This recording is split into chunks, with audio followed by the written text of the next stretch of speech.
안녕하세요. 자, 문제풀이 첫 시간이죠. 서부지 3페이지로 갑니다.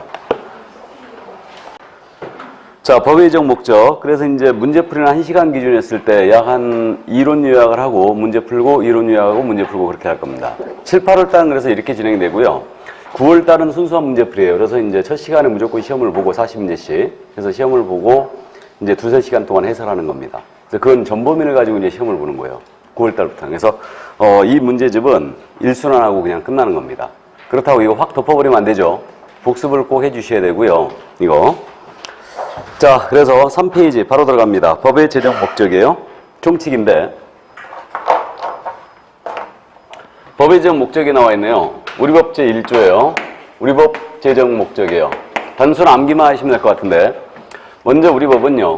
공인중개사의 업무 등에 관한 사항을 정하여 그 전문성을 제고하고 전문성을 높인다는 얘기죠. 제고하고 부동산 중개업이에요.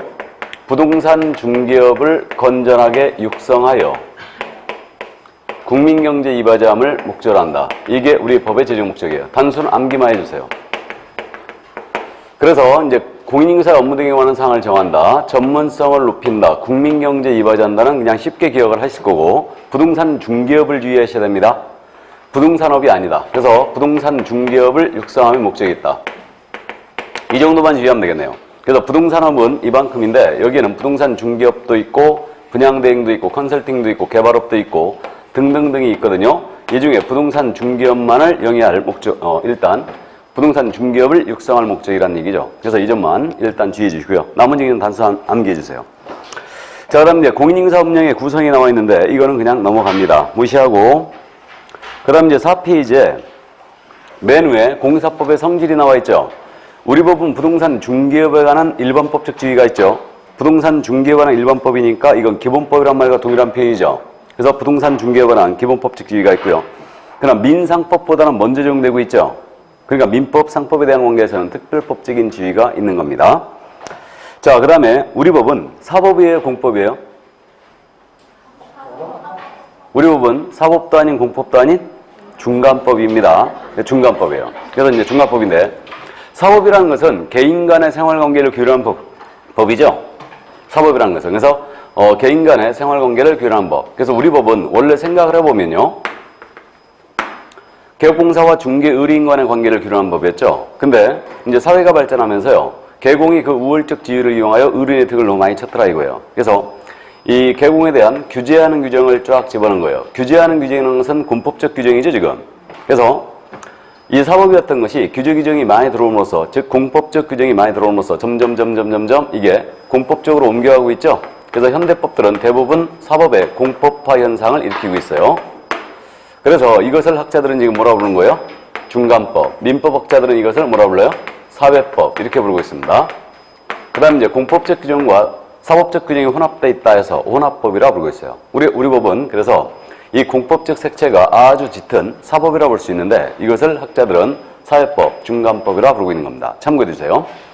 자, 그럼 이 정도 이제 감 잡아두고요. 그 다음에 이제 우리 법은 개인의 권리 의무에 대한 실체를 규정한 법이죠. 그래서 실체법적인 성격이 있는 겁니다. 이 정도.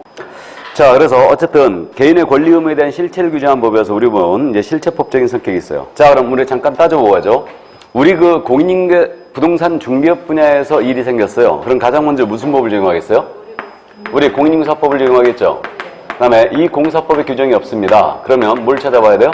상법을 찾아보고 상법에도 규정이 없네요. 그러면 민법. 그래서 부동산 중개업 분야에는 법 적용 순위는 일단 이렇게 됩니다. 그래서 우리 법이 가장 먼저 적용되고 그 다음에 상법, 민법에서는 적용돼요. 그래서 우리 법은 민법, 상법보다는 먼저 적용되기 때문에 특별법적인 지위가 있는 겁니다. 이 정도 감 잡아두시고요. 그 다음 부동산 중개업의 연역이 있거든요. 이건 그냥 확 무시합니다. 무시하고 그럼 문제 들어갑니다. 자, 그래서 문제집 10페이지 봅니다. 이 10페이지에 문제가 이제 쭉 실려 있는데 1번 문제는 그냥 여러분들이 풀어보세요. 1번 문제는. 그 다음 이제 2번 문제로 바로 내려갑니다.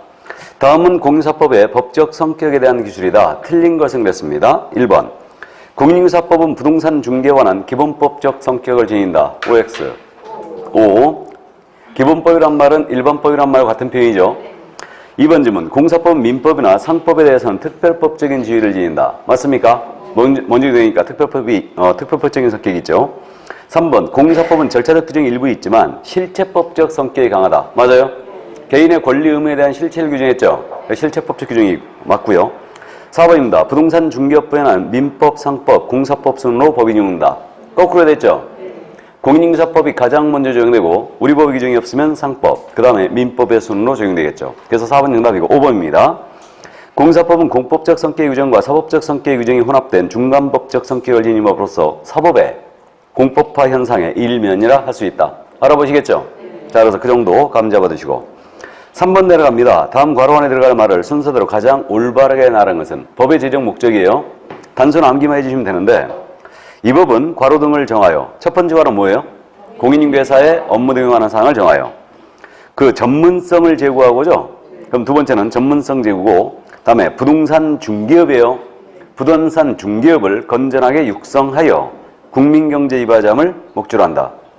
자, 그럼 우리 법의 제정 목적은 2번이죠. 그럼 정답은 2번이 되겠습니다. 자, 그럼 여기까지 하고 이제 다시 서브로 돌아갑니다. 이제 용어의 정이에요. 지금 5페이지로 들어왔는데 이 부분은 지금 매번 출제가 되고 있기 때문에 정확하게 이해를 해 두셔야 됩니다. 마이크 나오나요 지금? 네. 자, 그래서 용어의 정의 이거는 매번 출제이기 때문에 정확하게 이해해 두시는데 문제 유형은 두 가지네요. 하나는 단순형 문제가 있어요.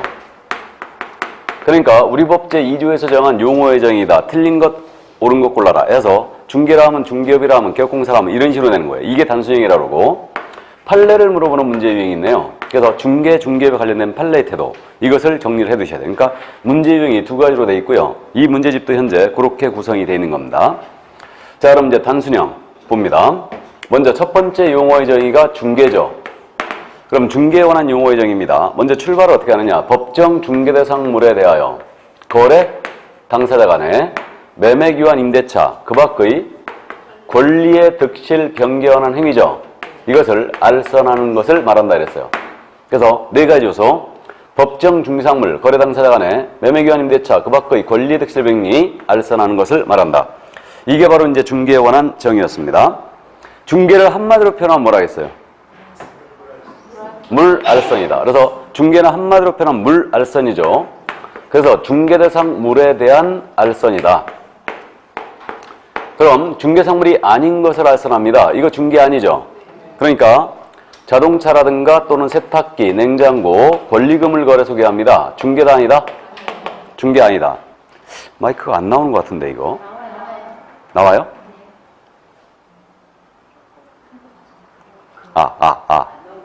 안 나오는 것 같은데?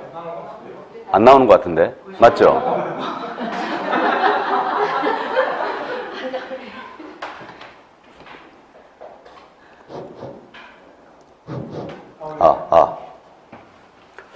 자, 그래서 어쨌든 자동차 권리금 거래 소개합니다. 중개가 아닙니다. 아니고 다음에 알선. 알선은 소개라고 그랬죠? 그럼 소개하는 얘기가 아닙니다. 컨설팅이라든가 분양 대행을 해주는 거예요. 이건 중개다 아니다? 중개 아닙니다. 그래서 이 정도 이해하시고 다음 중개가 되려면 세 가지 요소가 필요합니다. 이거 그래서 먼저 중개대상 물이 있어야 되죠. 물이 있어야 되고 다음에 중개 의뢰인이 있어야 됩니다. 다음에 중개행의 주체가 있어야 되죠. 중개행의 주체는 통상 누구를 얘기해요? 개업 공인인증사를 얘기합니다. 그래서 중개의 3요소는 중개상물, 중개의뢰인, 개업공사를 말한다. 이게 중개의 3요소이고 다음에 우리 부동산 중개는 사실행위의 법률행위예요? 사실행위라는 거. 그래서 의사표시 어떠한 요소로 하는 법률행위가 아닙니다. 그래서 우리 중개는 사실행위에 불과하다. 그러나 계약이 성립되도록 주선하는 행위죠. 그러니까 법률행위를 도와주는 보조행위자 준비행위죠. 다음에 이건 의뢰인의 대리인으로서 중개하고 있는 거 아니라고 했죠. 그래서 우리 부동산 중개행위는 일단은 독자적 행위입니다. 그래서 사실행위라는 거 꼭 명심을 해 두시고요. 자, 그럼 첫 번째 용어의 정의 중개였습니다. 다음 이제 중개업으로 넘어갑니다. 중개업에 관한 용어의 정의 7페이지죠 지금. 자, 그럼 이제 중개업은 글자 수가 3가지니까 이제 3가지 요소라고 기억을 합니다. 그래서 중개업이라 하면 일단 다른 사람의 의뢰가 있어야 되죠. 다른 사람의 의뢰에 의하여 일정 보수를 받고 다음에 중개를 업으로 행하는 것이다. 그래서 이게 바로 이제 중개업이에요. 다른 사람으로 일정 보수를 받고 중개를 업으로 행하는 것이다. 그러면 이거 보수를 반드시 받아야 되죠. 그럼 무료 중개에는 절대 중개업이 될 수 없죠. 나아가 약속 요구하는 행위예요. 보수를 받지 않고 보수를 받을 것을 약속하거나 요구까지만 했습니다. 이건 중개업이 아니다. 아니다. 그래서 보수를 반드시 받아야 된다는 거. 그래야지만 중개업이 될 수가 있고요. 그러나 이제 무료로 중개하더라도 중개업은 아니지만 이거 확인 설명 정확히 해야 되고 손해배상 책임도 있죠. 그럼 무료 중개 행위에도 일단은 중개업은 아니지만 우리 법에 적용이 되는 거야 안 되는 거예요? 적용이 되는 것이다. 그래서 이 정도 감 잡아두시고. 그래서 중개업 정의에서는 등록이 여기 들어가나요 안 들어가나요? 등록이 들어가지 않습니다. 그러니까 무등록 중개업자의 중개행위도 중개고 중개업이 될 수 있죠. 그래서 예를 들어서 중개업이라 하면 중개사무소에 개설 등록을 하고 다른 사람의 의뢰에 일정 보수를 받고 중개를 업을 행하는 것이다 라고 하면 틀렸다는 얘기죠. 그래서 그 점 이해해 주시고. 자, 나머지 이제 기타 용어의 제으로 넘어갑니다. 9페이지. 자, 이제 개업공사예요. 그럼 개업공인인계사라 하면 이거는 이제 개업공사는 이 법에 의해 중개사무소 개설 등록을 한 자를 말한다 그랬죠? 그럼 개업공사는 개설 등록에서 끝나야 됩니다. 더 이상 말이 나가면 돼요 안 돼요?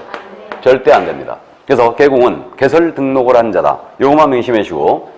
자, 그 다음 이제 공인인계사 용어의 정의가 나옵니다. 그럼 공인인계사라 하면 이 법에 의한 공인인계사 자격을 취득한 자를 말한다. 그러면 더 이상 말이 역시 나가면 안 된다. 자격 취득만 나와야 돼요. 그래서 개업공사는 개설 등록을 한 자를 말하고 공인인계사는 자격을 취득한 자를 말하는 거예요. 이것만 나와야 된다. 이 점을 명심해 주시고. 그 다음 이제 소속 공인인계사가 있죠. 소속공사는 말 그대로 기억하겠습니다. 그래서 개업공사에 소속된 공인인계사로서 중개 업무를 수행하나 개업공사의 중개 업무를 보조하는 자를 말한다. 이때 공인인계사란 말 다음에 법인의 임원 또는 사원으로서 공인인계사인 자를 포함한다 그랬죠. 그러니까 우리 소공사의 종류는 두 가지가 있죠. 임원 사원인 소공이 있고 그야말로 직원인 소공이 있죠. 그러니까 임원 사원 중에 자격증이 있는 자는 소공으로 분류되고 있네요. 그래서 두 가지 종류가 있고요. 여기 중개 업무를 수행할 수 있다는 얘기는 핵심적인 중개행위, 즉 확인서명이라든가 확인설명서의 작성, 거래계약서의 작성할 수 있다는 얘기죠. 그래서 우리 소공은 소속된 공인인계사로서 중개 업무 수행하나 개업공사의 중개 업무를 보조하는 자, 이렇게 이제 기억해 주시고요. 자, 그 다음 이제 중개보조원입니다. 중개보조는 뭘로 출발해요? 공인인계사가 아닌 자로서. 이걸 명심해야 돼요. 공인인계사가 아닌 자로서. 그러나 개업공사에게 고용된 거죠. 소속돼. 어떤 말이 꼭 나와야 된다고요? 단순 업무보조. 중개대상물에 대한 현장 안내 및 일반 사무 등 개업공사의 중개 업무에 관련된 단순한 업무를 보조한 자를 말한다. 여기까지. 그래서 요게 이제 단순형 대비해서 6가지 용어를 정확하게 암기를 해 주시고요. 자, 이제 판례 정리해야 되죠. 그럼 다시 앞으로 갑니다. 다시 앞으로 가서 5페이지. 이거 용어의 정의에서 나오는 판례들 반드시 정리해 두셔야 됩니다. 그럼 판례, 1번 판례입니다. 어떤 행위가 중개 행위에 해당하는지 여부는 거래 당사자 보호의 목적을 둔 법 구정 취지에 비춰볼 때 개업공사가 진정으로 거래 당사를 위하여 거래 알선 중개하려는 의사를 갖고 있었냐고 하는 개업공사의 주관적 의사에 의하여 결정할 것이 아니라, 이거 밑줄 긋죠. 개업공사의 주관적 의사에 의하여 결정할 것이 아니라 밑줄 긋고, 개업공사 행위를 객관적으로와 사회 통념상 거래 알선 중개를 위한 행위라고 인정되는지 여부에 의해 결정한다. 알아보시겠죠? 그러니까 중개행위지 여부는 객관적으로 사회 통념상 결정한다는 얘기죠. 자, 넘어갑니다. 2번 판례. 공인인계사 자격증 등록증을 대여받아 중개사무소를 운영하는 자가 의뢰인과 직접 오피스텔 임대차 계약을 체결한 경우 중개행위에 해당한다고 볼 수 없다. 이 판례 기억나세요? 이 판례 기억을 꼭 해두셔야 됩니다. 그 중개사무소 A의 중개사무소로 돼 있는데 사장님은 갑이셔요. 그러니까 A 자격증 빌려가지고 걸어놓고 업무를 수행하고 있다는 얘기죠, 갑이. 근데 A 자격증 거신 분이 이 사무소에 출근을 안 합니다. 그럼 자격증 거신 분이 출근 안 하면 이건 똑 떨어지는 이거 대여라고 그랬죠? 이건 똑 떨어지는 대여. 그래서 등록증 자격증을 대여받아 사무소를 운영하는 갑이에요. 이거. 어느 날 의리란 자가 오피스텔 세를 넣고자 이 사무소를 찾아왔습니다. 근데 오피스텔 있었는데 이 오피스텔이 전 소유자가 갑이었다고 그랬어요. 전 소유자가. 그래서 옛날 등기부등본 같은 걸 제시했겠죠. 그래가지고 자기가 진정 소유자라고 주장을 합니다. 그래갖고 이 을과 이제 요 임대차 계약을 체라는 거예요. 그래갖고 임대차 계약서 작성이 되죠. 그럼 임대차 계약서 해가지고 여기 임대인 갑 이렇게 됐겠죠. 그 다음에 임차인 을, 그 다음에 알선 개공 A 서명 및 날인했겠죠. 이렇게 됩니다. 그리고 확인설명서 작성규부가 됐어요. 그래가지고 오피스텔 보증금 3천만 원이었죠. 이거 실사건이 3억도 아니고 추접스럽게 3천만 원. 그래서 3천만 원 받아갖고 인마이 포켓 해버렸다고 했어요. 갑이. 그러자 이제 3천만 원 사기를 당한 겁니다. 그러자 A가 이 공제 가입이 돼 있었어요. 그래가지고 이 을이 공제를 상대로다가 지급 청구를 한 거예요. 그래서 A의 중개로 말미암아 내가 손해봤다. 그러니까 네 공제해서 지급해달라 하고 청구했습니다. 을이 패소했죠. 패소했어요. 왜 패소했냐면 지금 이거 임대차 계약서가 작성유보가 되고 설명서도 작성유보가 되었지만 여기 A가 지금 도장을 찍었어요. A가 중개한 것처럼 도장이 찍혀있지만 실은 이 A의 도장을 누가 찍었다고요? 갑이 찍은 거죠. A가 출근 안 했으니까 지금. 그러므로 이것은 제3자적 입장에서 당사자의 거래를 도와주는 행위라고 볼 수 없다. 중개라는 것은 갑과 을 간의 거래를 A가 소개했습니다. 그럼 제3자적 입장에서 당사자의 거래를 도와줘야 되죠. 근데 직접 당사자로서 계약을 해버린 거예요. 이것은 소개라고 볼 수 없다라고 했어요. 그래서 결국 을이 패소했습니다. 그래서 다시 한번 이 판례 보시면 자격증 등록증을 대여받아 사무소를 운영하는 자가 의뢰인과 직접 오피스텔 임대차 계약을 체결했어요. 직접 당사자로서 계약했죠. 이건 중개행위로 볼 수 없다 했어요. 그래서 공제금 지급할 필요가 없다. 이렇게 패소 판결을 나온 겁니다. 이해를 꼭 해두시고 다음 이제 3번 판례. 이건 한 번도 안 물어봤기 때문에 기억을 해두시는데 부동산 중개 업무는 상법에 정하고 있는 상행이라고 그랬죠. 이거 기본적 상행이다. 우리 개업공사는 상인이 아니에요? 우리 개업공사는 상인 맞죠? 중개를 업으로 하는 상인이 맞습니다. 그러나 부동산 중개는 민사중개예요, 상사중개예요? 그래도 민사중개예요. 당사자 간의 사고파는 행위가 상행이라면 이 상행위인 거, 그러니까 갑과 을이 사고파는 행위가 상행이었다면 이걸 소개하면 상사중개라고 그랬죠. 근데 갑과 을이 부동산에 대해 사고파는 거예요? 부동산에 대한 거래는 상행위가 아니죠 지금. 그러니까 이 거래 소개하면 이건 민사거래죠. 민사거래를 소개하면 이제 민사중개예요. 그러니까 우리 부동산 중개는 민사중개가 맞죠? 그러니까 우리 개업공사는 민사중개, 즉 부동산 중개를 영업으로 하는 상인이 맞습니다. 그럼 개공이 하는 중개활동은 상행이다 아니다? 상행이다. 맞죠? 상행이고 개업공사가 그래서 중개에 대한 책임으로 보증각서를 작성하여 매수인의 잔금 채무를 보증한 경우도 상행위로 간주된다 했어요. 그래서 이 사건이 그거라고 했죠. 그러니까 부동산 중개행위는 상행이다 이것만 명시하면 되는데 보증각서 써준 행위도 상행이에요. 그래서 이 사건이 갑의 개업공사는 A였고 을의 개공은 B였습니다. 둘이 협력하 계약을 성사시키는데 갑이 그랬던 거죠. 을이 잔금 지급일에 잔금 지급을 안 해버리면 내가 엄청 손해를 보게 된다. 그러니까 이거 을이 잔금 지급을 안 했을 때는 니들이 지급하겠다고 각서를 써라 그런 거예요. 그래가지고 보수 그 한 50만 원 받자고 말이에요. 이거 보증각서를 써준 거 아니에요. 잔금 지급 을이 안 했을 때는 우리가 대신 지급하겠다 라고 보증각서를 써준 거예요. 그러자 이제 잔금 지급일에 을이 진짜로 잔금 지급을 안 하게 됩니다. 그러자 이제 보증각서를 근거로 이 갑이 A에게 잔금 지급을 청구한 거예요. 그래서 이제 잔금이 1억이었다고 가정하면 1억을 지급 청구했죠. 그러자 A가 항변을 뭐라고 했느냐? 야, B도 보증 섰거든? 나는 5천만 책임 있다 주장한 거예요. 이러한 주장을 이제 뭐라 하냐면 보증인이 여러 명이었을 때 분별의 이익을 주장한 거예요. 분별의 이익이라는 게 뭐냐면요. 그 분별의 이익이라는 것은 보증인이 여러 명이었을 때는 그 수만큼 나눈 금액으로 책임이 있느냐 전액 책임이 있느냐 이 문제예요 지금. 그래서 우리 민법상 민사보증을 쓰잖아요. 민법상 보증은 각자 보증이 원칙이에요. 단독보증이 원칙입니다. 그럼 단독보증이라는 얘기는 분별의 이익이 있다는 얘기예요. 그러니까 이제 민사상 보증을 쓰게 되면요. 이때는 보증이 여러 명이면 그들은 분할된 금액에 따라 책임을 질 뿐입니다. 근데 이게 만약에 상법상 보증을 썼잖아요. 상사보증을 하게 되면 이때는 보증이 여러 명이잖아요. 그들은 연대보증이에요. 연대 책임이 있어요. 그러니까 각자 보증인 각자가 전액 책임이 있다는 얘기죠. 이 점에 대하여 우리 대법원은 뭐라고 표현했느냐. 자, 개업공사는 중개를 영업으로 하는 상인이다. 그럼 상인이 중개를 하는 행위는 상행이다. 따라서 이 상행인 중개를 완성시키기 위하여 보증각서를 썼으니 보증각서를 써준 행위도 상행이다. 그러니까 결국 보증각서 써준 행위도 상행이니까 연대보증이라는 얘기죠 이거. 그러니까 1억 다 지급해라 이 얘기죠. 결론은 그거였어요. 그래서 이거였고 이때 그럼 A가 1억을 지급하고 B를 상대로 하여 5천만 원 구상할 수 있을까요? 보증인들끼리는 구상할 수 있어요. 그 정도. 그래서 그냥 결론은 부동산 중개 업무는 상행이다, 아니다? 상행이다. 그게 결론이에요.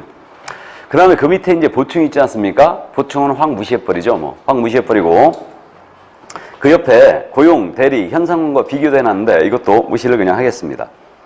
자, 그러면 이제 중개업 용어의 정의가 나오고 있고 한 장을 싹 넘기면은 8페이지에 판례가 나와 있죠?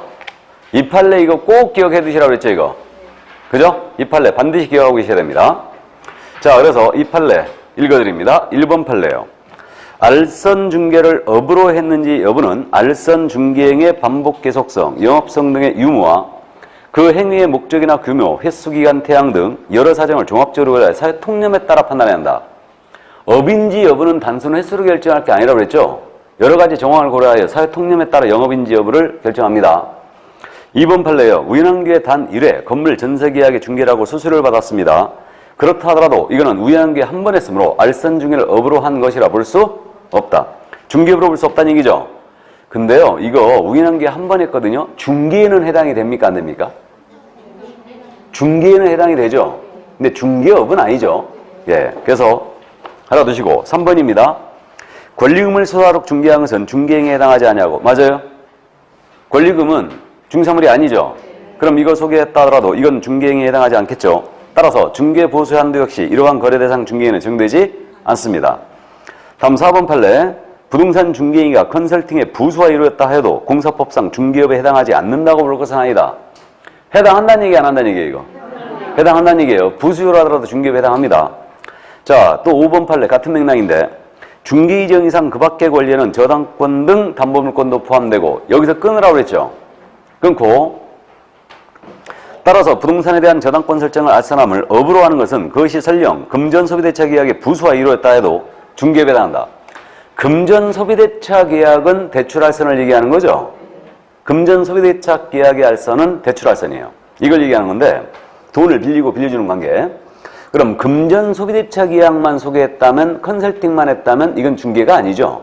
근데 그에 부수하여 저당권 설정의 알선업이 중개업이라는 얘기죠, 이거. 바로 그 얘기입니다. 그래서 그 점 잊으시고 이때 이제 그 밖의 권리에는 저당권 등 담보물권이 포함된다고 했잖아요. 자, 그럼 우리가 또 한 번 연습하고 가야 되죠. 만약에 시험 지문에서 중개 대상인 권리, 중개 대상인 권리에는 저당권 등 담보물권이 포함된다라고 낸 거예요. 중개 대상인 권리에는 저당권 등 담보물권이 포함된다라고 냈습니다. 이거 오라게 해야 돼, 틀렸다게 해야 돼? 예? 오. 다 그렇게 보고 계시죠? 질권 들어가는데요? 담보물권에는 질권이 있잖아요.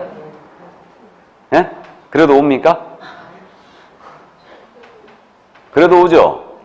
이게 원칙.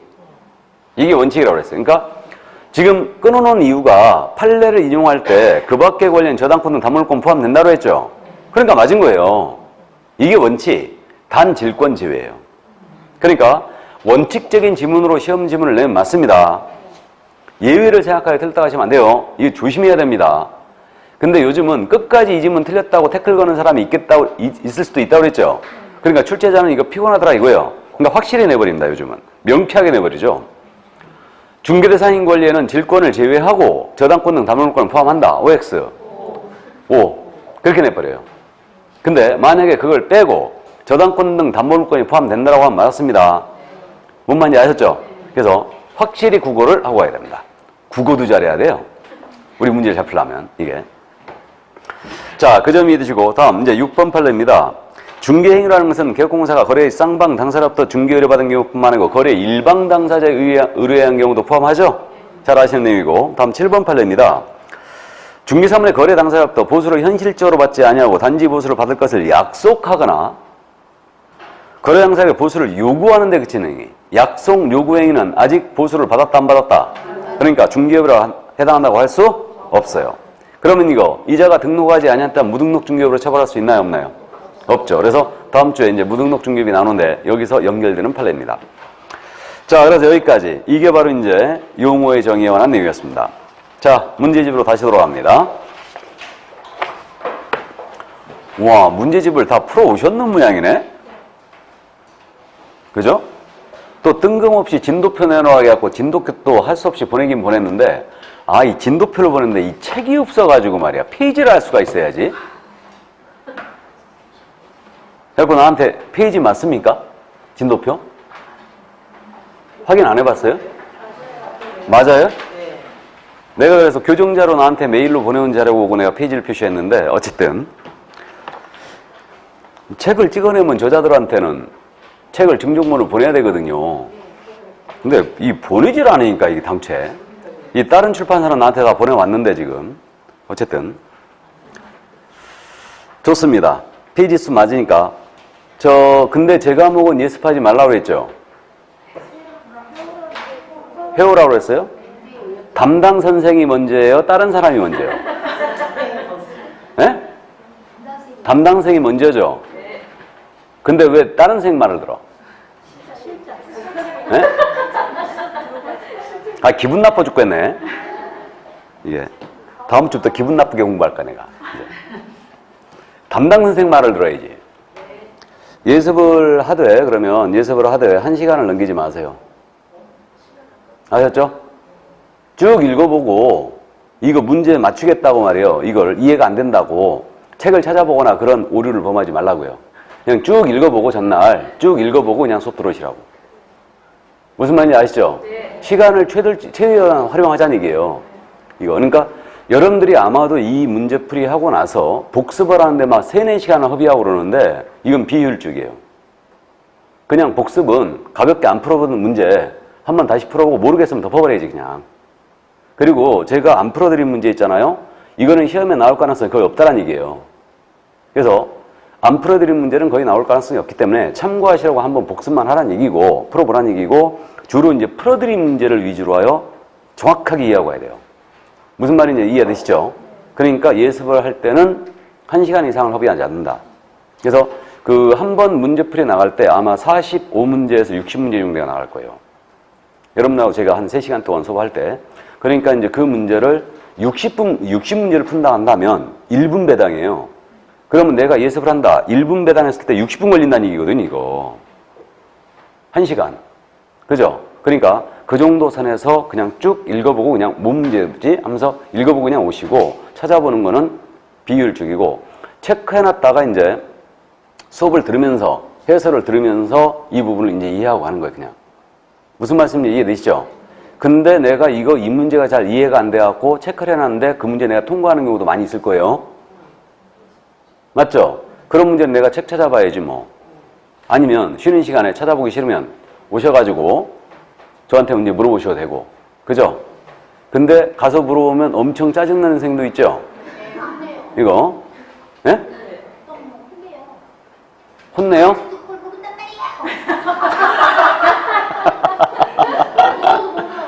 그거 혼날 일 했네. 아직도 그걸 모르고. 그러면 음료수 하나 사갖고 가야지. 음료수 안 사갖고 가니까 승질 내는 거야. 안 사갖고 가야죠? 그죠? 컵밥 안 사갖고 왔으니까 승질 내지. 이거. 뭘 물어보러 갔으면 우리가 주는 적이 있고 오는 적이 있어야지. 어? 진짜 크게 잘못하신 거예요, 이거는. 그러니까 이 시간을 효율적으로 활용하라는 얘기. 그러니까 선생 오시면 그 쉬는 시간에 가서 난 이건 도저히 이해가 안 된다. 이 부분 갖고 와서 물어보셔야 돼요. 승질 내는 걸 겁내하면 되겠습니까? 안 알려줘요? 이거. 예? 안 알려줘요? 안 알려줘요? 그럼 원장님한테 일르세요. 그 선생 내년에 잘라버리라고. 일르세요, 그럼. 왔다가 민망해 끝났어요. 음료수를 다들 안 사갖고 가셨구만. 반드시 사갖고 가세요. 이게. 그 취향이 뭔지. 나는 간장물을 싫어합니다. 난 간장물 되게 싫어해요. 겉바 한 번도 안 사다 주니까 모르잖아, 내가 뭘 먹는지도. 이거. 간장물 안 먹는다고 나는. 그리고 나는 사오는 거 되게 싫어해. 일단 되게 싫어합니다.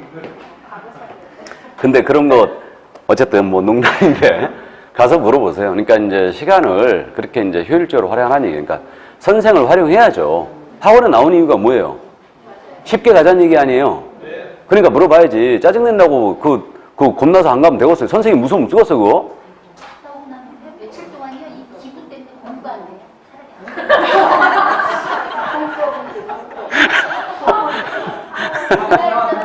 아이고 내가 한 문제 알겠다고 며칠을 내가 허비를 해야 돼요. 그러니까 그건 너무 비효율적이에요. 그래도 물어봐야죠. 공부가 더운데. 맞아. 그래서 어쨌든 이제 복습을 하실 때 그 너무 시간을 많이 할애하지 마세요. 아셨죠? 그러니까 그건 비효율적이고 내 시간 할애를 해야 돼요. 따로따로. 그러니까 이제 1차 가면 계속적으로 끄고 가고 2차를 시작해 주셔야 그랬죠? 그러니까 이제 시작하시면서 그런 식으로 시간을 효율적으로 배우려 한다. 그러니까 한 문제에 집착을 해가지고 계속 파고드는 거 아니에요. 그러니까 문제집에 참고로 말씀드리면 문제집에 있는 문제 똑같은 문제 하나도 안 나와요. 뭔 말인지 아시죠? 이와 유사 문제는 출제가 됩니다. 근데 공부를 가장 어리석게 하시는 분이 문제집 펴놓고 답만 암기하는 거야. 이런 공부가 어디 있어요 지금. 그런 거 아니죠. 우린 그런 시험 아니에요. 자격시험 같은 경우는 기술자격 같은 경우는 그 나왔던 문제에서 쭉 거기서 이제 나오기도 하고 그러는데 이 시험은 절대 그런 시험이 아닙니다. 괜히 이게 고시라겠겠어요? 이거를? 그러니까 암기하는 건 기본이고 이해하는 건 기본이고 여기에 다 응용된 문제. 그러니까 만약에 이 문제집에 있는 문제가 똑같이 시험에 나왔다. 그럼 그 시험은 무지한 신뢰도를 잃게 됩니다. 똑같은 문제가 나올 수가 없어요. 무슨 말인지 아시죠? 그러나 이제 유사 문제는 출제가 되고 유사 지문들은 계속 출제가 되기 때문에 이 문제를 연습을 하는 거예요. 그러니까 그 문제, 한 문제에 집착해갖고 계속 파고들지 말란 얘기예요. 무슨 뜻인지 아시죠? 그러니까 이제 공부를 그렇게 효율적으로 하시라는 얘기입니다. 그러니까 모르겠으면 덮어버려야 돼, 그냥. 이거는 내가 설명도 안 했고 진짜 어려운 문제 같다. 그럼 오늘 중개 종류 같은 거, 민사중개냐, 참여중개냐, 지시중개냐 이런 것들 문제 풀지도 않아요, 이거는. 제가 심화과정 때, 지난 수능 때 한 번 딱 언급하고 지나간 부분인데 아예 언급 자체도 안 해버립니다, 이거. 그러니까 이런 걸 갖고 여러분들이 매달리고 있으면 안 된다는 얘기예요. 뭔 말인지 아시죠? 그래서 그렇게 이제 제 과목은 복습을 하시면 됩니다. 그러니까 복습은 그러면 이제 다 풀고 나면은 한 1시간 반 내지 많이 걸리면 2시간 정도 걸릴 거예요. 근데 그것도 약간 비효율적인데 제가 보기에는 되도록이면 이제 1시간 반 선에서 그 정도 끝내고 이제 다른 과목을 공부 들어가야 되는 걸로 일단 생각이 됩니다. 뭔 말인지 아시죠? 네. 자, 그러면 이제 용어의 정의 문제 4번 문제로 들어갑니다. 11페이지. 용어의 정의로 옳은 것은 22의 기출문제였습니다. 이거는 단순형 문제인데 대표적인 단순형 문제예요. 1번이에요. 공인인사는 이 법에 의한 공인인사 자격을 취득하고 중개업을 영위하는 자를 말한다. OX, X.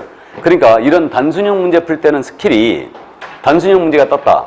그럼 이때는 용어의 정의를 떠올리면서 문제를 시작한다, 이 지문을 읽어나간다 그랬죠?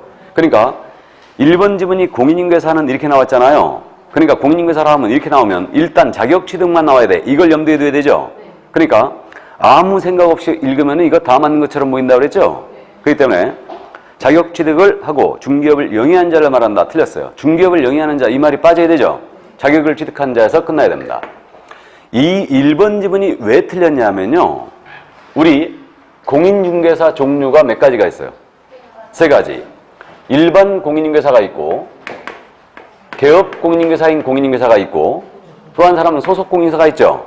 그러면 1번 지문에 따르면 이 법에 자격을 취득하고 중개업을 영위한 자라고 그랬죠 지금? 그럼 중개업을 영위하는 자는 개공, 중개업 영위하는 자 맞죠? 소공도 중개업에 종사하는 거 맞죠? 일반을 포함을 못 시키고 있잖아요. 그러니까 1번 지문 틀린 거예요. 무슨 뜻인지 이해되세요? 그러니까 자격 취득에서 끝나야 돼요. 다음 2번 지문. 개공사는 이 법에 의한 중개사무소 개설 등록을 한 공인중개사를 말한다. 역시 OX, X. 개설 등록에서 끝나야 되죠? 그럼 2번 지문도 틀린 이유가 우리 개업공사의 종별이 몇 가지가 있어요? 3가지. 역시 개공의 종별도 3가지가 있죠. 우리 공인중개사인 개공이 있고 법인인 개공이 있고 한 사람이 중개인이 계세요. 그럼 지금 2번 지문에 따르면 개설 등록을 한 공인중개사를 말한다 그랬죠? 그러니까 공인중개사인 개공은 맞고 정의를 내린 거 아니에요? 법인과 중개인을 포함 못하고 있는 거예요. 그러니까 틀렸어요. 개설 등록에서 끝나야 돼요. 이해되시죠? 자, 그래서 2번 지문 틀렸고 다음 3번 지문입니다. 중개업은 3글자니까 3가지 요소라는 점을 염두에 두고 읽어나가야 되죠? 다른 사람의 의뢰, 일정 보수를 받고 중개를 업으로 행하는 것을 말한다. 맞았네요? 네. 그럼 우리가 실시험에서는 3번의 정답이 떨어졌거든요. 그럼 다음 지문을 읽는다, 안 읽는다? 안 읽는다. 그냥 통과하는 거예요. 근데 꼭 읽어보고 가시죠. 자, 그래서 어쨌든 가볍게 읽어보더라도 가볍게 읽어보고 통과하는 겁니다. 그럼 3번 정답 됐고 4번. 중개보조는 공인중개사가 아닌 자로서를 꼭 명심해야 돼요. 개공사에 소속돼요. 여기까지 좋았죠? 일반 서무 및 중개 업무를 수행하는 자를 말한다. OX, X. 중개보조원은 중개 업무 수행할 수가 없죠. 그래서 현장 안내 및 일반 서무 등 개업공사의 중개 업무와 관련된 단순 업무를 보조하는 자. 자, 그래서 4번님은 틀렸고 5번입니다. 소속공사는 개업공사에 소속된 공인인계사로서. 말 그대로 기억해야 돼요. 소속된 공인인계사로서. 여기까지 좋았죠. 개업공사의 중개 업무와 관련된 현장 안내 및 단순한 업무를 보조하는 자를 말한다. 틀렸죠? 현장 안내, 단순한 업무 보조 할 수도 있지요. 하지만 중개 업무를 수행하거나 이 말이 들어가야 되죠. 예, 그래서 틀렸어요. 그래서 정답은 3번이었습니다. 단순형 문제였어요. 그리고 5번 문제는 여러분들이 연습해 주세요. 단순형 문제였는데. 그럼 6번 문제에서부터는 이제 판례 태도들 연습입니다. 이거. 다음은 공사법에 사용하는 용어의 정의와 관련된 것이다. 가장 옳은 것은 그랬어요. 6번 문제. 1번. 우연한기에 단 1회 다른 사람의 의뢰에 의하여 주택에 관한 전세권 설정을 알선해 주는 행위는 중개에 해당하지 아니한다. 그럼 우연한기에 단 1회 밑줄을 긋고 중개에 해당하지 아니한다에 밑줄을 긋는 거죠. 그래갖고 체크하는 거죠, 이거. OX. X죠. 이 지문을 제가 삭제하려다가 그대로 살려놨어요, 지금. 왜 그러냐면 시험에서는 말이에요. 이 부분을 중개로 안 묻을 거예요, 지금. 중개로 안 묻을 겁니다. 판례가 말이에요.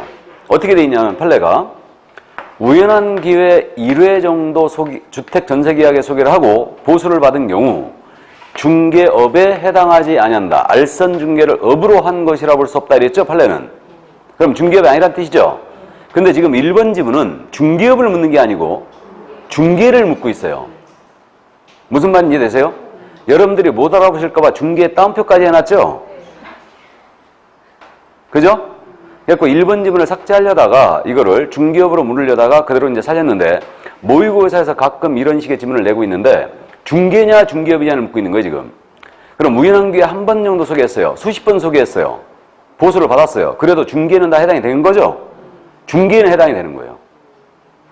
뭔 말인지 되세요? 중개업에는 해당이 안 되는 거죠. 이해되십니까? 근데 이제 시험에서는 이 부분을 중개업으로 물을 거라 이거예요. 그럼 중개업은 그냥 알아보시겠죠? 우연한 기회 한 번 정도는 중개업은 아니죠. 근데 중개에는 해당이 된 거죠, 지금. 중개에는. 이해되시죠? 그러니까 1번 지문 틀렸어요. 이거 중개에는 해당합니다. 다음 2번 지문. 유무형의 재산적 가치의 양도에 대해 권리금을 수수락 중개한 것은 공사법상의 중개행위에 해당한다. 틀렸다는 거 아시죠? 권리금 거래 소개는 중개행위가 아니죠. 중사물이 아니므로. 다음 3번입니다. 한국자산관리공사에서 행하는 부동산 공매나 법원의 경매는 공개 매각이라는 절차를 통함으로 중개 행위가 개입될 여지가 없다. OX. 자, 우리 중개 대상 행위. 상속 중개할 수 있어요, 없어요? 없죠. 경매 중개할 수 있어요, 없어요? 없죠. 경매라는 행위는 직접 법정에서 물건을 팔아치우는 절차 자체를 얘기하는 거죠. 그럼 경매는 중개 개입 여지가 없어요. 그럼 공개도 공개 매각이니까 역시 개입 여지가 없어요. 그럼 3번 질문. 맞았죠. 한국 자산관리에서 하는 법원, 이거 공매나 또는 법원의 경매는 공개 매각하는 절차를 통함으로 이거는 중개행위가 개입될 여지가 없죠? 맞아요. 그러나 상속된 토지예요. 중산물 돼야 안 돼요? 되고 경매 등기가 된 아파트 되는 거죠? 근데 경매 자체는 중개 개입 여지 없죠? 확실히 구분하세요. 자, 그래서 3번 질문 정답 맞았습니다. 4번 질문. 중개라 함은 법정 중개대상물에 대해 거래 당사간의 매매, 교환, 임대차에 관한 행위만을 알선한 것을 말한다. OX. X. 이건 틀렸다는 거 알아봤죠? 중개라 함은 법정 중개대상물에 대해 거래 당사간의 매매, 교환, 임대차 그 밖의 권리의 득실 행위가 꼭 나와야 되죠? 그러니까 4번 질문이 틀린 이유가 이게 중개대상 행위예요. 중개대상 행위에는 매매도 있고 교환도 있고 임대차도 있고 저당권 설정이, 지역권 설정이 이거 전세권 설정이 등등등이 있죠, 이거 있는데 중개라 함은 법정 중개대상물에 대한 거래 당사간의 매매, 교환, 임대차만을 알선하는 것을 말한다 그랬으니까 저당권 설정이 전세권 설정을 포함 못 시키고 있죠. 그러니까 틀린 거예요. 이해되세요? 만자를 넣었음에도 불구하고 못 알아보면 이게 문제가 심각합니다. 권리의 득실 행위가 꼭 나와야 된다고 그랬죠. 그러니까 매매, 교환, 임대차는 예시에 불과해요. 예시만 갖고 정의를 내렸으니까 틀린 거예요. 의미가 축소했으니까. 권리의 득실 행위가 꼭 나와야 됩니다. 맞죠? 근데 4번 지문을 만약에 이렇게 냈어요. 중개라 함은 법정 중개대상물에 대하여 거래당사 간에 매매, 교환, 임대차를 알선하는 것을 말한다라고 낸 거예요. OX. 그래도 X죠. 그래도 X죠. 권리의 득실뱅기가 꼭 나와야 된다니까요. 똑같은 거잖아요. 만자를 넣든 빼든 매매, 교환, 임대차를 알선하는 것을 말한다 그랬으니까 의미가 축소된 거 아니에요. 저당권 설정이 같은 거 못 들어가잖아요, 지금. 맞죠? 그러면 여기서 거꾸로 중개 대상물에 대하여 당사자 간에 매매, 교환, 임대차를 알선하는 행위는 중개에 해당한다. 용어의 정의상 중개에 해당한다. 라고 낸 거예요. 이거 맞았죠? 이해되세요? 어렵죠? 이거. 그러니까 정확하게 이해하고 있어야 돼, 이거. 그러니까 중개란 용어의 정의 형식으로 내면서 매매, 교환, 임대차를 알선하는 것을 말한다고 하면 틀린 거예요. 만자를 왜 넣느냐? 요즘 추세니까. 원래 이 지문이 이거였어요. 이 지문이. 근데 지금 올해 이 문제집에 있는 문제를 내가 많이 삭제를 하고 수정을 하고 쉽게 고쳐놨는데 만자를 일부러 넣었어요. 요즘 추세니까. 명쾌하게 틀렸다는 거 보여야 되죠? 근데 이거 만자를 빼도 이거 틀렸다는 거 알아봐야 돼요. 이거 그래야지 정확하게 이해하는 거예요. 근데 거꾸로 또 이걸 바꿔서 중개대상물에 대한 당사자나 매매, 교환, 임대차를 알선하는 중개가 맞아요. 맞죠? 이건 맞는 지문이에요. 이해되십니까? 요즘 추세의 경향, 용어의 정의 문제의 경향이 이런 식이에요, 지금. 단순형을 내기보다는 이런 식으로 응용해서 내버려요, 문제를. 그래서 이제 기출문제집을 보신 분은 이걸 아셨겠지만 그래서 추세가 바뀌었어요. 약간 바뀌었어요. 용어의 정의 문제 유형이. 약간 바뀌었습니다. 그러니까 여러분들이 이런 부분을 정확하게 이해하고 있어야 돼요. 이거. 자, 그럼 4번 질문 틀렸습니다. 권리의 득실뱅기가 꼭 들어가야 된다. 다음 5번 질문. 개공사가 중개 보수를 받지 아니하고 한 중개행위는 공사법이 적용되지 않는다. OX, X. 보수를 받지 아니하고 한 중개행위는 중개업은 될 수가 없죠. 중개업은 될 수가 없지만 무료 중개행위에도 우리 법에 적용은 된다, 안 된다? 된다. 확인 설명 정확히 해줘야 되고 이거 손해배상 책임도 있다고 그랬죠? 그러니까 이거 그래서 5번 지문도 역시 틀렸습니다. 자, 그래서 정답은 3번이었네요. 그럼 이제 7번 문제는 이제 중개행위의 성격인데 여러분들이 풀어보시고 자, 8번 문제로 가볼까요? 다음은 용어의 정의상 중개와 관련된 설명이다. 옳은 것과 틀린 것이 순서대로 바르게 된 것은 무엇이냐? 다툼 있으면 플레이한다. 우리 지금 40문제 중에 말이에요. 우리 과목 40문제 중에 박스형 문제 있죠? 박스형 문제. 통상 몇 개 이상 나온다고요? 10개 이상이 나오고 있다. 10개 이상이. 작년에는 무려 13개가 나왔어요. 그래서 25, 26회 모두 11개씩 출제했고 박스형을. 그 다음에 작년에 무려 13개를 출제했는데 대신에 지금 박스형을 종전에는 6, 7개 정도 냈었거든요. 근데 이제 이렇게 수를 늘리면서 박스 안에 들어가는 지문의 수 있죠? 이걸 갖다가 줄여놓은 거죠. 그러니까 3개 내지 4개로 줄여놓은 거예요. 그러면서 이제 박스형을 많이 내고 있는데 그만큼 문제 낼 것이 없다는 얘기예요. 없다는 얘기인데 어쨌든 박스형은 규칙이 있다고 그랬죠? 규칙. 그러니까 이제 박스형 문제가 규칙이 있는데 가장 최고급 난이도 박스형 문제 몇 개냐 문제가 있죠? 몇 개? 옳은 거 몇 개냐? 틀린 거 몇 개냐 문제. 이게 이제 통상 1개 정도를 내는데 작년 시험에서는 이거 몇 개냐를 2개인가 냈어요. 이거를. 그래서 이제 이거 몇 개냐 문제 하나. 이게 최고급 난이도고 그 다음에 이제 괄호형 문제 있죠? 괄호 집어넣기. 괄호형 문제 하나. 이거 내고 있고 그 다음에 지금 나오고 있는 OX형 있죠? OX형. 순서대로 골라라. 이거 하나. 그 다음에 나머지는 뭐겠어요? 기역, 니은, 디귿, 리을. 이런 식으로 골라라. 옳은 거 틀린 거 이런 식으로 문제를 내고 있죠. 그래서 이제 지금 박스 출제 유형은 이렇게 돼 있습니다. 일단은. 근데 우리는 뭐 유형은 이렇다 치더라도 닥치는 대로 풀면 되는 거죠, 그냥. 닥치는 대로 풀면 돼요. 자, 그럼 이제 이런 분석은 제가 하는 거고 갑니다. 기억. 부동산 중개에는 재산상 법률행위에 해당한다. 자, 중개는 사실행위다, 법률행위다? 사실행위다. 제가 아주 즐겨 쓰는 지문인데 기출유문이었어요, 이것도. 재산상이란 말에 눈이 가 있으면 안 되죠. 중개는 사실행위다, 법률행위다? 사실행위다. 그래서 어떤 법률효과 발생을 목적으로 하는 의사표시를 요소로 하는 행위가 아니에요. 그러니까 사실행위입니다. 현장 안내를 한다는 사실. 등기상 증명서를 떼본다는 사실행위에 불과해요. 틀렸고, 니은입니다. 그 밖의 권리는 저당권, 유치권, 질권 같은 담보물권 모두가 포함된다. 이건 틀렸다는 거 보이죠? 요즘 추세예요. 그래서 기출 경향이 바로 이런 식입니다. 명쾌하게 보여주죠. 애매하게 내지는 않습니다. 그래서 니은님은 틀렸고, 질권 빠져야 되죠? 그럼 유치권은 그 밖의 권리에 들어가는 거 맞아요? 중개대상 권리가 될 수 있죠? 자, 그래서 니은님은 X. 디귿입니다. 개공사가 중개에 대한 책임으로 보증각서 작성하여 매수인의 잔금 채무를 보증하는 이는 상행위로 간주된다. 맞습니까? 예, 그래서 중개인은 상행이므로 보증각서 조행도 상행이다. 한 번도 안 물어본 판례니까 이해해 두시라 그랬고, 리얼. 공인중개사가 자격증과 등록증을 대여받아 사무소를 운영하는 갑이 직접 거래의 당사자로서 중개사무소를 방문한 을과 임대차 계약을 체결한 경우는 갑의 그러한 행위는 중개행위에 해당하지 않는다. 맞아요? 이 판례 알아두셔야 되죠? 당사자로서 임대차 계약 체결하는 소개하는 행위가 아니다. 그러므로 이거는 중개행위 아니라고 했습니다. 그러므로 XX55인가요? 네, XX55예요. 정답은 3번이었습니다. 자, 그럼 9번 문제 내려가 볼까요? 역시 또 박스형 문제네요. 옳은 것으로만 묶은 것을 그랬습니다. 이제 자, 기억합니다. 중개대상물에 대한 거래를 중개했다 하여도 보수를 받지 않았다면 중개업이라 할 수 없다. 맞습니까? 보수는 반드시 받아야 된다고 그랬죠? 그래야 중개업이 될 수 있어요. 그러므로 기억지문 중개업을 할 수 있다. 없다. 맞고요. 니은입니다. 중개의 대상에는 모두가 법률행위로서 이는 채권행위와 물권행위를 포함한다. 자, 너무 어려운 질문이 나왔는데 이건 제가 잘난 척한 겁니다. 삭제를 하려다가 그대로 살렸는데 이거 중개는 사실행위다 법률행위다? 사실행위다. 이게 결론인데 중개 갖고 물어본 게 아니고 중개의 대상행위라고 그랬죠 지금?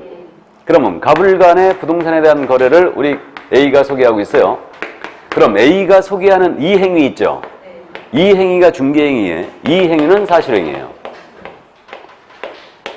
사실행위입니다. 근데 갑을 사이에 이 토지나 아파트에 대한 매매, 교환, 임대차, 저당권 설정이, 지역권 설정이, 전세권 설정이 등등등이 있죠. 이 행위들이 중개의 대상행위 아니에요? 그럼 이 중개 대상행위는 이게 대상행위인데 이 중개의 대상행위는 모두가 계약이네요. 맞죠? 계약은 법률행위 맞아요? 법률행위잖아요. 그러니까 중개 대상행위는 모두가 법률행위예요. 계약입니다. 그럼 여러분들이 민법 시간에 법률행위라는 것은 채권행위가 있고 물권행위가 있다는 거 아시잖아요? 물론 주물권행위는 있는데 주물권행위는 빼고 그래서 채권행위, 물권행위 크게 나눠지는데 그러면 중개 자체는 사실행위지만 중개의 대상이 되는 행위는 모두가 법률행위예요. 이는 채권행위와 물권행위를 포함하죠. 그럼 채권행위는 대표적인 예가 매매교환, 임대차가 있죠. 그 다음에 물권행위는 저당권 설정이, 저당권 이전이 이런 게 있죠. 그렇다고 모든 법률행위가 중개 대상이 되는 것은 아니에요. 법률행위 중에 중개 대상이 안 되는 게 뭐예요? 증여. 증여는 안 된다고 그랬죠? 개입 여지가 없어서. 이게. 그래서 이 정도 일단. 그래서 중개는 사실행위라는 걸 명심합니다. 중개 대상에는 법률행위예요. 참고하세요. 니은 지문은 너무 어렵습니다. 그러니까 시험에서 뭐 이렇게 내버리면 여러분들은 죽었어요. 다 탈락시키려고 내는 시험이에요, 이거. 그래서 어쨌든 니은 지문 이해만 해두시고요. 디귿입니다. 그럼 니은 지문 맞았다는 얘기예요. 다음 디귿 지문입니다. 개공사가 경매 대상 부동산에 관하여 권리 분석 및 매수 신청 대리를 하는 행위는 중개라고 볼 수 없다. 그럼 매수 신청 대리, 권리 분석해 줍니다. 이건 소개 아니죠? 그럼 거기에다 딱딱 밑줄 긋고 중개라고 볼 수 없다. 그럼 O 나가야 되죠? 밑줄 긋고. 그러니까 핵심 포인트 단어의 밑줄을 그으면서 읽어 나가는 거예요. 이게 문제를 푸는 요령이죠. 자, 그래서 디귿짐은 O입니다.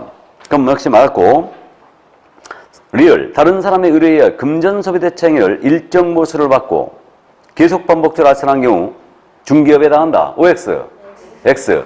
금전 소비 대차 계약을 소개했어요. 금전은 중개물이 아니죠. 그러니까 이것은 중개물이 아니므로 이것은 중개업이라고 볼 수, 중개가 된다, 안 된다? 안 된다. 그러므로 중개업도 될 수 없어요. 그러므로 역시 X. 다음 미음, 중개사무소 개설 등록을 하지 아니한 자의 중개대상물에 대한 반복적 중개인은 중개업에 해당될 수 없다. 자, 무등록업자죠 지금. 그럼 무등록업자의 중개행위도 중개업에 해당될 수 있죠. 맞죠?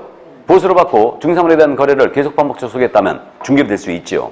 그래서 등록을 하지 아니한 자 해서 중개냐 중개업이냐 이 용어의 정의에서는 등록이 들어가요 안 들어가요? 안 들어간다는 얘기죠. 그러니까 무등록업자의 중개행위도 중개가 될 수 있습니다. 그래서 역시 미은 지문 틀렸어요. 그럼 옳은 거 골라라 했죠? 그럼 기억, 니은, 디귿이었어요. 이게. 자, 그러면 10번 문제는 여러분들이 풀어보세요, 그냥. 그 다음에 11번 문제도 요즘 잘 안 내니까 여러분들이 풀어보시는데, 다만, 이거, 그 11번 문제에서 일단 위임 있잖아요? 우리 부동산 중개는 위임과 유사다로 했죠? 그러면, 부동산 중개는 민법상 계약 중에 하나인 위임계약과 유사다. 이거는. 그래서, 그럼 위임과 중개가 유사합니다. 그럼 위임과 중개가 유사하는데, 위임은 타인에게 사무처리 맡기는 계약이죠? 사무처리 계약이 위임이고, 위임은 소송행위를 맡겼다든가 등기를 맡겼다든가 동사무소에 가서 인감을 떼달라고 시켰어요. 이게 위임이죠? 자, 그러면 위임과 중개가 유사한 점은 둘 다 사무를 처리하는 자, 우리 개업공사는 선관주의 의무가 있다는 거죠? 이게. 그래서 이게 둘이 유사한 점이에요. 선관주의로서 사무를 처리해야 된다. 업무를 처리해야 돼요. 이게 되고요. 근데 차이점은 위임은 변호사한테 소송 맡깁니다. 믿어야 돼, 안 믿어야 돼요? 믿어야 됩니다. 신뢰관계를 기초로 한다고 그랬죠? 근데 우리 부동산 중개는 의뢰인이 개공을 믿어요, 안 믿어요? 안 믿습니다. 신뢰관계를 기초로 하지 않죠? 이 점은 차이가 있고, 우리 민법상 위임은 유상위 원칙이라겠어요? 무상위 원칙이라겠어요? 무상위 원칙이라겠죠. 이거. 그러나 우리 부동산 중개는 유상성을 띠고 있죠? 개공이 상인이니까. 그러니까 유상성을 띠고 있습니다. 그럼 여기까지는 다 이해하고 있어요. 좀만 더 가볼까요? 중개 자체는 사실행위의 법률행위예요. 사실행위다. 맞죠? 위임 자체는 법률행위의 사실행위예요. 법률행위죠. 계약이니까. 맞죠? 그럼 위임의 대상이 되는 행위. 위임의 대상이 되는 행위는 인감증명을 발급받는 행위, 소송행위. 이게 위임의 대상이 되는 행위예요. 그럼 인감증명을 발급받는 행위는 사실행위일 것 같아요? 법률행위 같아요? 인감증명을 발급받는 행위. 법률행위예요, 그거? 인감증명을 그럼 발급받는 행위 자체가 어떤 법률 효과 발생을 목적으로 하는 의사표시하고 있는 거예요? 아니잖아요. 그럼 인감증명을 떼는 행위 자체, 등기사항 증명서를 떼보는 자체, 이런 것들은 모두 사실행위죠. 맞죠? 사실행위예요. 근데 소송행위도 위임의 대상이 되는 행위 맞죠? 변호사한테 소송을 맡긴 거예요? 그러면 소송행위라는 것은 변호사가 법원을 상대로 의사표시하고 있는 거죠? 그럼 소송행위는 법률행위죠. 그러면 위임 자체는 법률행위지만 위임의 대상이 되는 행위는 사실행위일 수도 있고 법률행위일 수도 있고. 맞죠? 근데 중개 자체는 사실행위죠. 근데 중개의 대상이 되는 행위는 모두가 법률행위예요. 어렵죠? 어렵습니다. 여기까지 물어보면 죽었어요. 단 결론, 뭐만 기억하라? 사실행위. 중개는 사실행위예요. 사실행위입니다. 자, 그럼 3번 지문 한번 보고 갈까요? 11번의 3번 지문. 위임과 중개는 유사하지만 중개는 반드시 의뢰인과 개업공사라는 신인관계를 기초로 한다는 점. X 나가야 되죠? 중개는 신인관계를 기초로 하냐? 위임이 신인관계를 기초로 하죠? 다음에 유상을 원칙으로 하지 않는다는 점. 중개는 유상을 원칙으로 하고 있죠? 예, 그래서 위임과 구별된다. 틀렸어요. 반대로 나왔습니다. 이게. 그래서 위임은 신인관계를 기초로 하고 유상을 원칙으로 하지 않습니다. 무상을 원칙으로 하고 있어요. 그래서 그 점에 이제 차이가 있는 겁니다. 이 정도 하시고 그럼 잠시 쉬었다가 12번부터 나갈까요? 예, 잠시 쉬겠습니다.